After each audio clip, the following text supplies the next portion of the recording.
Last వీడియోలో మనం William Carey జీవిత చరిత్ర పార్ట్ 8 విన్నాం. ఈ వీడియోలో మనం పార్ట్ 9 విందాం. డాలీ తన తోట పనుల్లో నిమగ్నమై ఉన్న సమయంలో విలియం నీలిమందు వ్యాపారాన్ని నేర్చుకునేందుకు జార్జ్ వుడ్నీతో కలిసి వెళ్ళాడు. స్థానికంగా నీలిమందును తయారు చేసే వారిలో చాలామందిని వారు కలిశారు. జూన్ మాసంలో స్థానికుల ఇండ్లలో ఇండిగో చెట్ల మొద్దుల్ని కత్తిరించి కర్మాగారాల వద్దకు చేర్చుతారు. వారు ఆ మొద్దుల్ని కుళ్ళిపోయేంత వరకు నీళ్లలో నానబెడతారు. ఫలితంగా ఆ నీరు చిక్కటి ఆకుపచ్చ రంగులోనికి మారుతుంది. ఆ తర్వాత ఆ నీరు వేరే పాత్రల్లోనికి పంపబడుతూ ఉంది. అక్కడ ఆ నీరు నీలిరంగులోనికి మారేంత వరకు తెడ్లతో కదిలించబడుతూ ఉంటుంది. కొద్దిసేపటి తర్వాత నీరు ఇంకిపోయి నీలిమందు స్ఫటికాలు మిగులుతాయి.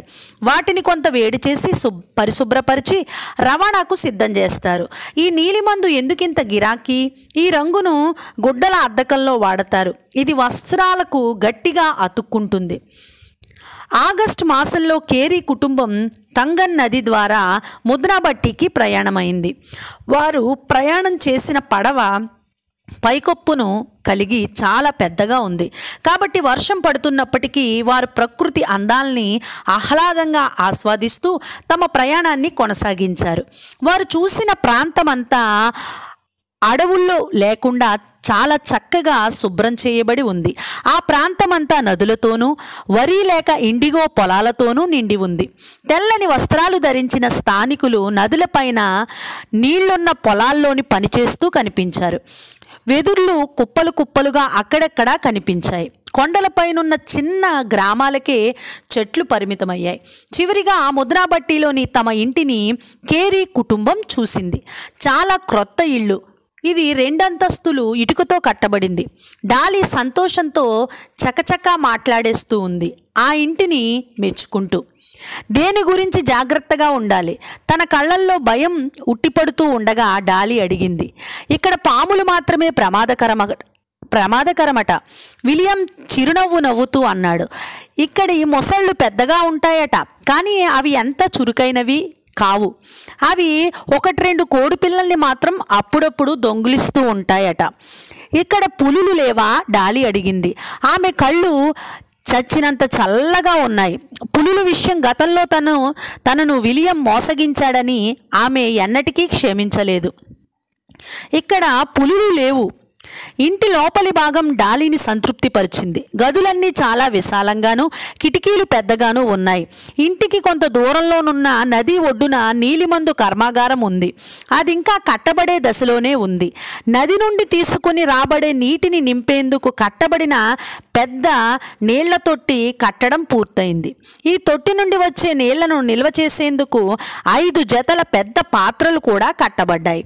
ఆ సమయంలో పడవల ద్వారాను ఎద్దుల బండుల ద్వారాను రవాణా చేయబడిన ఇండిగో చెట్లను ఆ పాత్రల్లో వేస్తూ ఉన్నారు. క్రింద పాత్రల్లో నీలిమందు తయారు చేయబడే సమయానికి కర్మాగారంలోని మిగతా పనులన్నీ ముగిసిపోతాయి. తమ క్రొత్త సాహసకరమైన వ్యాపారం గురించి, తమ కర్మాగారాలను గురించి పుల్లర్కు వివరిస్తూ విలియం ఒక ఉత్తరం రాశాడు. తమ ఇంటి పక్కన ఉన్న స్థలంలో విలియం చక్కని తోట వేశాడు. అది కొన్ని ఎకరాల స్థలం. అందులో వేయడానికి వివిధ రకాల కూరగాయల విత్తనాలను అతడు తెప్పిస్తున్నాడు. దాని కొరకు అవసరమైన పనిముట్లు కూడా అతడు తెప్పిస్తూ ఉన్నాడు. దేవునికి స్తోత్రం, విలియం అన్నాడు. దేవుడు ఇంత అద్భుతంగా మాకన్నీ సమకూర్చాక నేను ఏమాత్రం నిర్లక్ష్యంగానూ సోమరితనంగానూ పనిచేసే అపకీర్తి తెచ్చుకోలేను. అతడు బైబిల్ను బెంగాలీలో తర్జుమా చేయడంలో కూడా శ్రమ పడుతూ ఉన్నాడు. రామ్ బసు ఉపయోగించే బెంగాలీ పదాలు అంత శక్తివంతంగా ఉండకపోవడాన్ని విలియం గ్రహించాడు.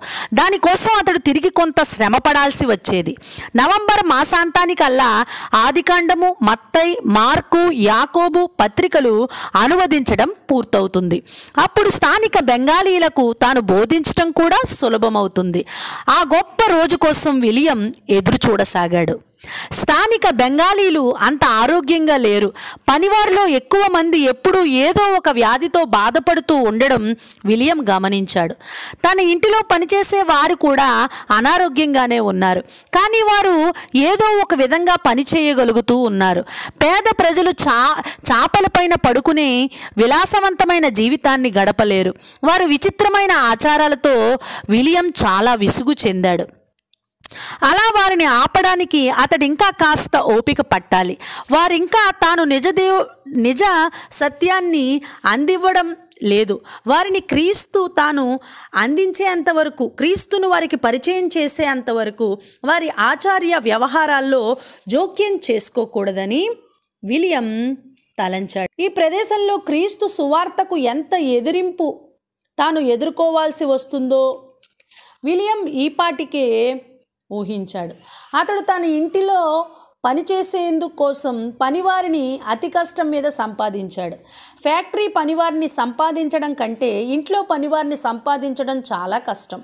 ఉదాహరణకు హిందువుల్లోని అతి తక్కువ కులానికి చెందిన ఒక కుర్రవాణ్ణి విలియం తన ఇంట్లో పనిచేయడం కోసం అతి కష్టం మీద ఒప్పించగలిగాడు. చాలాసార్లు నిరాకరించిన తరువాత ఆ కుర్రాడు అందుకు అంగీకరించాడు.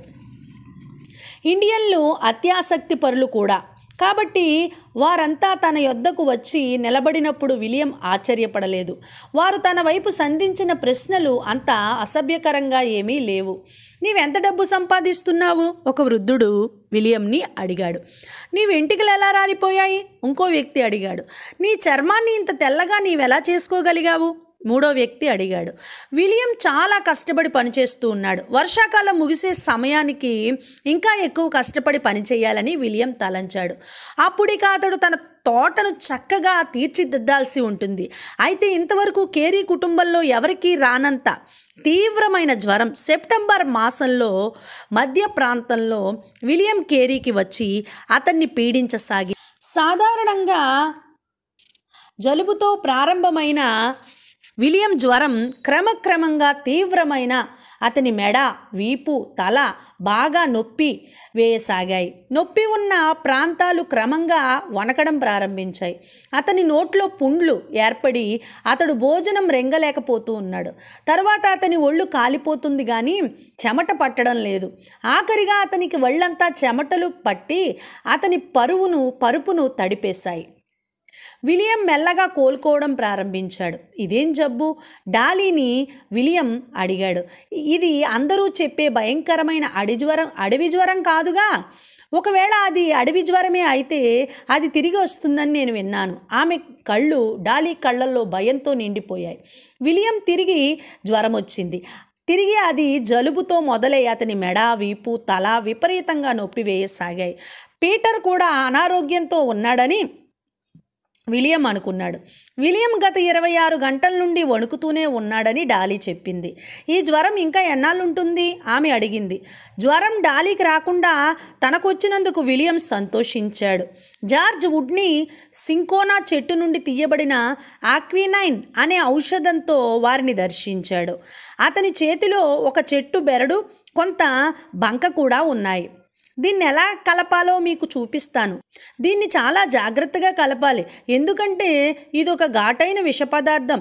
చిటికెడు బెరడు పొడిని ఎలా తీసుకోవాలో, కొంచెం ఎక్కువ మోతాదులో బంకను దానిలో ఎలా కలపాలో అతడు వారికి చూపించాడు. 6 సార్లకు సరిపోయినంత మందును నేను తయారు చేసి తీసుకొచ్చాను. ఆ మందును చెంచాలో పోస్తూ అతడు అన్నాడు. విలియం, ఇదిగో ఈ మందు తీసుకో. ఇది తీసుకున్నాక నీ చెవులు వినబడవచ్చును, కానీ అది కొంతసేపే. నీ చెవులు వినబడవు. ఆ మందు తీసుకున్న తరువాత విలియం చెవులకు ఏమీ వినబడలేదు. జార్జ్ అతని దగ్గరికి వచ్చి అతనికి పూర్తిగా వినబడడం లేదని నిర్ధారించుకున్నాక మందు వేయడం ఆపేశాడు. విలియంకు త్వరలోనే వినికిడి తిరిగి వచ్చింది. అతని జబ్బు నయమైపోయింది. అతని నొప్పులు, వణికి పూర్తిగా తగ్గిపోయాయి. ఇప్పుడు నాకు వచ్చిన జ్వరం ఉష్ణమండల ప్రదేశాల్లో అడవి జ్వరంగా పిలవబడేదేనా అని విలియం జార్జిని అడిగాడు. అవును, జార్జి అన్నాడు. ఇక నీ జీవితకాలం అంతా ఈ జ్వరం అప్పుడప్పుడు వస్తూనే ఉంటుంది. నేను కూడా ఈ వ్యాధి బారిన పడుతూనే ఉన్నాను. ఈ చెట్టు బెరడును ఎప్పుడూ నీ అందుబాటులో ఉంచుకోవాలి. నీవిప్పుడు కోలుకున్నావు. అయితే పీటర్ బాగా జబ్బుపడి ఉన్నాడు. వాడు వాడిపోయిన ముఖంతో విలియంను ఉద్దేశించి డాలీ అంది. 5 సంవత్సరాల పీటర్ జ్వరంతో బాధపడుతూ ఉన్నాడా? విలియం ఆశ్చర్యంగా అన్నాడు. పీటర్ ఎంతో ఉత్సాహంగా ఉంటాడు. అతడు చాలా తెలివైనవాడు కూడాను. అతడు బెంగాలీ మాట్లాడుతుంటే స్థానికులు మాట్లాడినట్టే ఉంటుంది. విలియం మళ్ళీ అనారోగ్యానికి గురి కావడంతో అతడు పీటర్ను గురించి ఆలోచించలేకపోయాడు. ఈసారి అతనికి జ్వరం రాలేదు కానీ వాంతులు, విరోచనాలు. అతడు బాధపడసాగాడు. ఇప్పుడు తనకు వచ్చినది ఏ జబ్బు? దీన్ని తట్టుకునే శక్తి ఉందా? విలియం తన శక్తిని అంతటినీ పోగొట్టుకుని చాలా నీరసపడ్డాడు. అయితే ఆ తర్వాత అతడు మెల్లగా కోలుకోవడం ప్రారంభించాడు. పీటర్ ఇంకా జబ్బుతో బాధపడుతూ ఉన్నాడు. భయంతో నిండిన కళ్ళతో డాలీ అంది. మనం అతని కోసం ప్రార్థన చెయ్యాలి. విలియం నీరసంగా అన్నాడు. పీటర్కు వైద్యం చేయడానికి థామస్ వచ్చాడు. చాలా కాలం నుండి వస్తున్న వాంతులు, విరోచనాలు, ఆ లేత శరీరం పీటర్ శరీరం తట్టుకోలేకపోయింది. ఇది ఇండియాను కంపింపజేస్తున్న అతిసారా వ్యాధా లేక అకస్మాత్తుగా ప్రాణాలు తీసే కలరా వ్యాధా? మతిపోయినట్లు విలియం అడిగాడు. తానింతవరకు బాధపడింది కలరా వ్యాధితోనా? కలరా వ్యాధి కొన్ని రోజుల్లోనే అది సోకిన వారిలో సగం మంది ప్రాణాలు తీస్తుంది. ఈ ఉష్ణమండల ప్రాంతాల్లో జ్వరము, వాంతు, విరోచనాలు వంటి లక్షణాలు కలిగి ఎన్నో జబ్బులు ఉండడంతో వాటిని గుర్తించడం కూడా అసాధ్యమని థామస్ అంగీకరించాడు. అక్టోబర్ 11న పీటర్ మరణించాడు. పీటర్ చనిపోయాడు. డాలీ గట్టిగా ఏడ్చింది. ఆమె మాత్రం ఎన్ని బాధలని భరించగలదు? ఇప్పుడు ఆమెను ఓదార్చటానికి విశ్వాసపాత్రులైన ఆమె చెల్లి కిట్టి కూడా లేదు. ముద్రాబట్టిలో ఉన్న స్నేహితులు ఎవరూ ఆమెను ఓదార్చలేకపోయారు. భూస్థాపన కార్యక్రమానికి సంబంధించిన సిద్ధపాటుల్లో నిమగ్నమై ఉన్న విలియంకు డాలీని ఓదార్చేంత సమయం లేకుండా పోయింది. భూస్థాపన కార్యక్రమం విలియంకు ఒక సమస్యగా మారింది. ఈ విషయంలో స్థానికులు ఎవరూ కూడా తనకు సహాయం చేసేటట్టు లేరు. సమాధి పెట్టి తయారు చేసేందుకు వడ్రంగులు ఎవరూ నాకు దొరకలేదు. డాలీకి వినబడకుండా ఫెలిక్స్తో అన్నాడు విలియం. హిందువులు, ముస్లింలు శవాన్ని ముట్టుకోకపోవడం గాక శవాన్ని పూడ్చిపెట్టే విషయంలో కూడా సహాయం చేయడానికి ముందుకు రావడం లేదు. చివరిగా అతడు సమాధి కోసం గుంట త్రవ్వేందుకు 4 ముస్లిం పనివారిని ఏర్పాటు చేసుకుని కర్మాగారానికి దక్షిణం వైపున గుంట త్రవ్వించాడు.